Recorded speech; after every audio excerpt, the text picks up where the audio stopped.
जय माता दी। आप सभी का स्वागत है। आइए शुरू करते हैं देवी भागवत पुराण की आगे की यात्रा। 25वां अध्याय।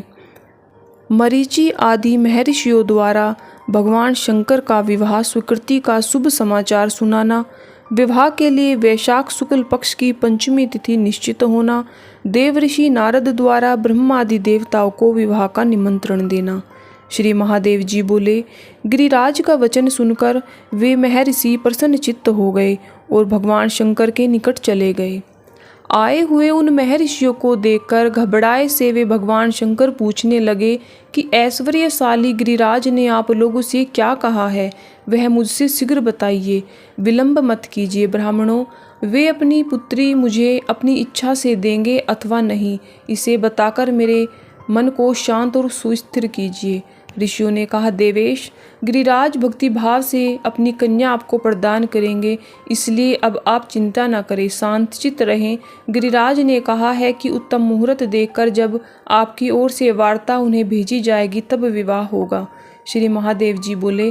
पुनः भगवान शंकर ने उन श्रेष्ठ मुनियों से कहा, शीघ्र दोष रहित शुभ मुहूर्त देखकर सुवर्ती महात्मा गिरिराज से शीघ्र ही कहिए।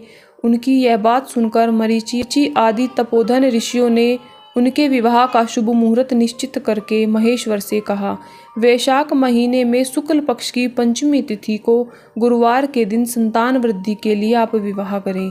सभी दोषों से रहित यह अत्यंत शुभ दिन है। श्रेष्ठ वर महात्मा गिरिराज से यह बात बता दीजिए। इसके बाद महादेव जी ने कहा कि आप लोग नागाधिराज के पास जाइए और कहिए कि वे उस शुभ दिन को विधि पूर्वक अपनी पुत्री मुझे प्रदान करें। मैं भी देवताओं के साथ महोत्सव पूर्वक उनके पूर्व में आऊँगा। भगवान शंकर की यह बात सुनकर उन महर्षियों ने भी पुनः गिरिराज के पास जाकर शंकर जी के द्वारा कही गई बात उन्हें बताई। गिरिराज ने भी उनकी बात सुनकर प्रसन्न होकर मंगल हो ऐसा कहा। तत्पश्चात यथाविधि उन महर्षियों का पूजन कर उन्हें विदा किया। वे लोग भी पुनः वहीं गए जहां भगवान चंद्रशेखर स्थित थे और गिरिराज ने उन लोगों से जो कहा था वह भगवान शंकर को बता दिया। तब भगवान शंकर ने उनसे कहा कि शुभ मुहूर्त में आप लोग यहाँ आकर मेरे साथ गिरिजापुर में चलिएगा। देव ऋषि नारद ने उनसे कहा, तात, आप स्वयं अबाध गति वाले हैं, आप हमारा एक काम कीजिए जिसे मैं इस समय आपसे कहता हूँ। ब्रह्मा, विष्णु तथा इंद्रादि सभी देवताओं ने अलग अलग मेरी हर्षदायिनी विवाह की बात कह दीजिए। मुनि श्रेष्ठ, मेरी यह बात उन लोगों से बता दीजिए कि मेरे विवाह के दिन सभी देव, गंधर्व, किन्नर तथा आप लोग आकर मेरा कल्याण करें। तब उन नारद जी ने कहा, प्रभु, जैसी आपकी आज्ञा हो, आपकी आज्ञा के अधीन रहने वाला मैं वैसा ही करूँगा। तब वे मरीचि आदि सभी महर्षिगण भगवान शंकर को प्रणाम कर अपने अपने स्थान पर जाने के लिए उनसे प्रार्थना पूर्वक कहने लगे, आप आज्ञा दीजिए, इस समय हम लोग अपने स्थान को जाएं। आपके विवाह के दिन सभी देवताओं के साथ हम लोग आएंगे। तदंतर पत्नी के विरह जन्य दुख से शोक संतप्त, अत्यधिक काम पीड़ित तथा आंखों में आंसू लिए भगवान महादेव उन महामुनियों से कहा, जब तक मैं अपनी एकमात्र प्राण बल्लभा गिरिराज नयना को पत्नी रूप में प्राप्त नहीं कर लूँगा तब तक कष्टपूर्वक जीवन धारण करूँगा। काम से जलाया जाता हुआ मैं यह बात प्रतिज्ञा पूर्वक निश्चय ही आपके सन्मुख कह रहा हूँ। जब उन प्राण बल्लभा पार्वती को प्राप्त कर लूँगा तब उन देवी की सभी प्रकार से निरंतर सेवा करता रहूँगा।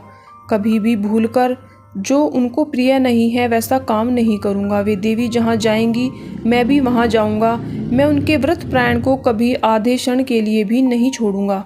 तपोधनों, आप लोग अपने अपने स्थान को जाइए, मैं इसी कानन में उन गिरिजा कुमारी का ध्यान करता हुआ स्थित रहूँगा।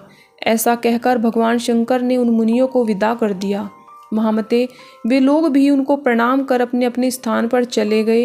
तब देवऋषि नारद शीघ्र ही ब्रह्मा जी के पास पहुंच गए और उनसे कहा, भगवान शंकर के विवाह से संबंधित संपूर्ण बात बता दी। श्रेष्ठ वैकुंठ लोक में जाकर भगवान विष्णु से भी उसी प्रकार कहा। यह बात सुनकर वे दोनों अत्यंत हर्षित हो गए और मुनि श्रेष्ठ नारद जी से बोले, हम दोनों अपने परिवार तथा गणों के साथ भगवान शंकर का विवाह देखने अवश्य आएंगे।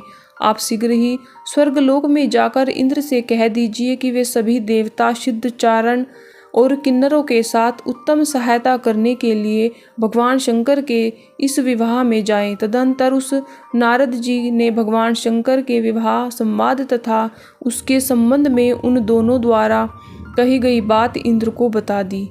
उसने कर हर्ष से प्रसन्नचित्त देवराज इंद्र ने भी यह मान लिया कि अब निश्चित रूप से तारक की मृत्यु हो जाएगी। तदंतर वे भगवान शंकर के विवाह में जाने के लिए तैयारी में लग गए तथा नारद भी इंद्र से पूजित होकर अपने स्थान को चले गए। इस प्रकार श्री महाभागवत पुराण के अंतर्गत श्री महादेव नारद संवाद में शिव विवाह में ब्रह्मादि देवता निमंत्रण नामक 25वां अध्याय पूर्ण हुआ। 26वां अध्याय हिमालय के घर में विवाह का उपक्रम प्रारंभ। भगवान शंकर के यहाँ सभी देवताओं के आगमन पर हर्षोल्लास। श्री महादेव जी बोले, मुनिश्रेष्ठ, उसके बाद गिरिराज हिमालय के नगर में संसार का आनंद वर्धन करने वाला पार्वती विवाह उत्सव प्रारंभ हुआ। महामते, भेरी मृदंग ढोल तुरही तथा गोमुख की ध्वनि से भूमि और आकाश का अंतराल पूर्ण रूप से गुंजायमान हो उठा। उस समय गंधर्वगण अत्यंत हर्षित होकर गा रहे थे और अप्सराएं चित्ताकर्षक नृत्य कर रही थी। देवताओं तथा पर्वतों की कन्याएं पार्वती का विवाह देखने के लिए पर्वताधिपति हिमालय के पुर में आ गई। मुनिश्रेष्ठ, गौरी के विवाह उत्सव में उन हिमालय ने अनेक प्रकार के वस्त्रों तथा अलंकारों आदि के द्वारा उन सभी कन्याओं को संतुष्ट किया। इस प्रकार हिमालय के पूर्व में मंगल विवाह उत्सव का अत्यंत सुंदर स्वरूप विद्यमान था। सुंदर गंध से युक्त वायु धीरे धीरे प्रवाहित होने लगी। उस अवसर पर सभी प्राणियों के मन में महती प्रसन्नता छा गई थी। सभी दिशाएं प्रकाश से भर गई और सारा संसार स्वस्थ हो गया। उस समय महेश्वर के पास जाने के लिए इंद्र ने भी समस्त देवताओं, गंधर्वों और किन्नरों के साथ प्रस्थान किया। ठीक इसी समय मुनि श्रेष्ठ शोभ संपन्न नारद जी ने रति से कहा कि महादेव और पार्वती का शुभ विवाह संपन्न हो रहा है।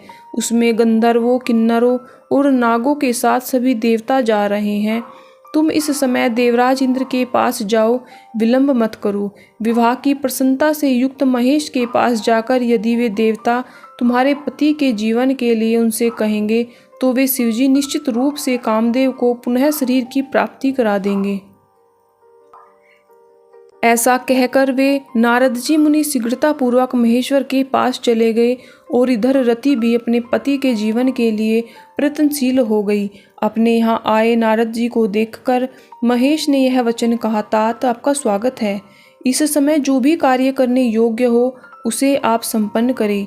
तब नारद जी ने कहा, महेश्वर, सभी देवता, सिद्धचारण, गंधर्व, किन्नर और महर्षिगण आ गए हैं। अतः संभो प्रभु, आपको देवताओं के साथ रात्रि आने पर शुभ लग्न में हिमालय के पूर के लिए प्रस्थान करना है। वहाँ महान उत्सव के साथ आपका विवाह संपन्न होगा। उसी समय सभी देवताओं, गंधर्वों और किन्नरों को साथ ले देवराज इंद्र महेश के पास आ गए। समग्र जगत के कारण स्वरूप महादेव को प्रणाम करके उन देवताओं ने कहा, प्रभु, इस समय हमारे लिए आपका क्या आदेश है? इस पर उन्होंने कहा, मेरे इस विवाह में जो भी आप लोगों के करने योग्य है आप लोग उसे करें। इसके बाद शिव के विवाह में महान मंगल आरंभ हो गया। देवराज इंद्र का मन प्रसन्नता से प्रफुल्लित था। शंभु के उस तपोवन में बेरी और बाजों की ध्वनि से सभी दशों दिशाएं गुंजित हो गई। मुनिश्रेष्ठ, गंधर्व लोग मनोहर गान करने लगे, पुष्पों की वर्षा होने लगी और अप्सराएं नाचने लगी। मुनिवर देवादिदेव शिव के तपोवन में वृक्षों की शिखाएं खिले हुए सुंदर पुष्प गुच्छों से झुक गई। उस वन में हजार कोयल और भोरे मनोहर गान करने लगी और मलयानिल बहने लगा। तत्पश्चात लोक पितामह ब्रह्मा ऋषि वशिष्ठ आदि अपने मानस पुत्रों के साथ वहां आ गए और भगवान विष्णु भी मांगलिक विवाह देखने के लिए सरस्वती तथा लक्ष्मी के साथ भगवान शिव के पास पहुंच गए। इस प्रकार आए हुए उन सभी देवताओं को देखकर विश्वेश्वर शिव का हृदय प्रफुल्लित हो गया और उनका मुख कमल प्रसन्नता से खिल उठा। इस प्रकार श्री महाभागवत पुराण के अंतर्गत श्री महादेव नारद संवाद में शिव विवाह उत्सव में देवता समागम नामक 26वां अध्याय पूर्ण हुआ। जय माता दी।